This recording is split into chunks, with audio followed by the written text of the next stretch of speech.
কল্পতরু উৎসবে গিয়েছিলাম গতকাল ছিল কল্পতরু উৎসব।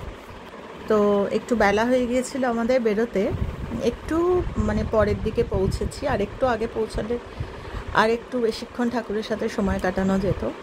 কিছু করার নেই, সবাইকে আলাদা আলাদা করে হ্যাপি নিউ ইয়ার উইশ করতে করতেও তো বেশ খানিকটা সময় চলে গেল।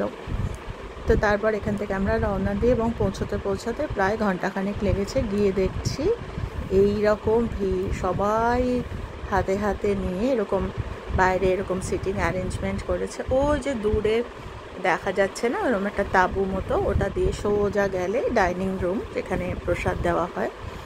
তো সেইখানে সমস্ত প্রসাদ দেওয়া হচ্ছে। আর আজকের দিনে এই ধূপ মানে এই রোদের মধ্যে দাঁড়ানোটাও আনন্দের। সবাই মিলে কত দূর দূর থেকে লোকজন এসছে প্রসাদ পাবে বলে। মা ঠাকুরের কাছে বসে যেন মনে হয় প্রসাদ পাওয়া।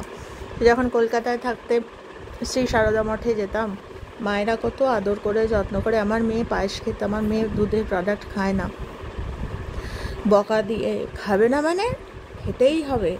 তখন আমি যাতে ওকে না বকে সেই জন্য আড়াল করে আমি না, ওরকম নয়, হাতে করে ফোঁটা দেওয়ার মতো না, ওকে ভালো করে ওকে খাওয়ানো শেখাও। মায়েদের সেই স্নেহ ভরা সেই শাসন এখনও মনে পড়ে সত্যি। যদিও মাম্মাম ইয়ে করতে চায় না এখনও, সেই পায়েস গতকালও তাই প্রসাদ পেলাম যখন, তখন তাতে পায়েসও ছিল।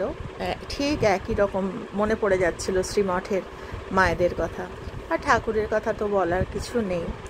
ঠিক মনে হচ্ছিল যেন মা ঠাকুরের পাশে বসে, মা ঠাকুর যেন সমস্ত দিকটা দেখছে ঘুরে ঘুরে, এরকম মনে হয় সত্যি। মানে কল্পতরু উৎসব যে কী যে মাহাত্ম্য তার, খুব সুন্দর।